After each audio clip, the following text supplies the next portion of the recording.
RG Kar medical college ও হসপিটালে নারকীয় ঘটনার প্রতিবাদে মানবাজার 1 নম্বর ব্লকের তৃণমূল কংগ্রেসের পক্ষ থেকে এক বিক্ষোভ মিছিল হয়। মিছিল শেষে অবস্থান বিক্ষোভ করেন তৃণমূলের নেতা কর্মীরা। এই নারকীয় ঘটনার প্রতিবাদে সাংবাদিকদের মুখোমুখি জানান মানবাজার 1 নম্বর ব্লকের তৃণমূল কংগ্রেসের সভাপতি অপূর্ব সিংহ।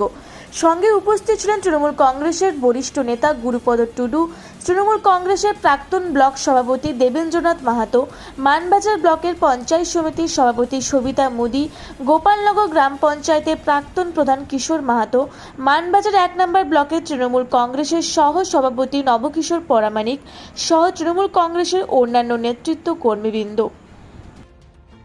আজকের এই যে অবস্থান বিক্ষোভ, এই বিষয়ে কি বলবেন? আজকের এই অবস্থান বিক্ষোভ আমাদের দলীয় নেত্রী মমতা বন্দ্যোপাধ্যায়, তিনি আরজিকর কাণ্ডে যে ঘটনা ঘটেছে, তিনি প্রথম থেকেই দাবি করেছেন যে যিনি দোষী তার বিচার হোক এবং দৃষ্টান্তমূলক শাস্তি অর্থাৎ ফাঁসি হোক। এই দাবি যেদিনের ঘটনা ঘটেছে সেদিন থেকেই তিনি করেছেন এবং এই দাবিতে যে সিবিআই আজ দীর্ঘ 16 দিন তদন্তের কোনো গতি প্রকৃতি মানুষ জানতে পারছে না, তার জন্য আমরা আজকে সিবিআইয়ের বিরুদ্ধে রাস্তায় নেমেছি। আমাদের দাবি হচ্ছে সিবিআইকে চেপে ধর, জাস্টিস ফর আরজিকর।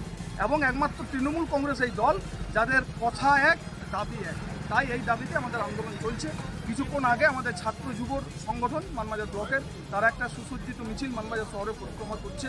আমরা ব্লক তৃণমূল কংগ্রেসের পক্ষ থেকে তাদেরকে অজস্র ধন্যবাদ জানাই এবং পরবর্তীকালে আমাদের মাদার কমিটিতে যারা উপস্থিত হয়েছেন তাদেরকে নিয়েও আমরা এই দাবিতে আমাদের একটা মিছিল আমরা মানবাজার শহর পরিক্রমা করব এবং আগামীকাল আবার এই দাবিতে মহিলা তৃণমূল দ্বারা সংগঠিত মহিলাদের মিছিল আমরা পথসভা বিক্ষোভ মহিলাদেরকে নিয়ে আমরা একটা হসপিটাল মোড়ে অর্জন করব।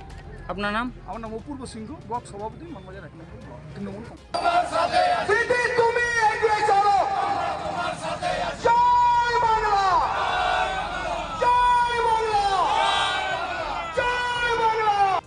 মানবাজার থেকে দীপু পরামানিকের রিপোর্ট, রূপসী বাংলা মিডিয়া।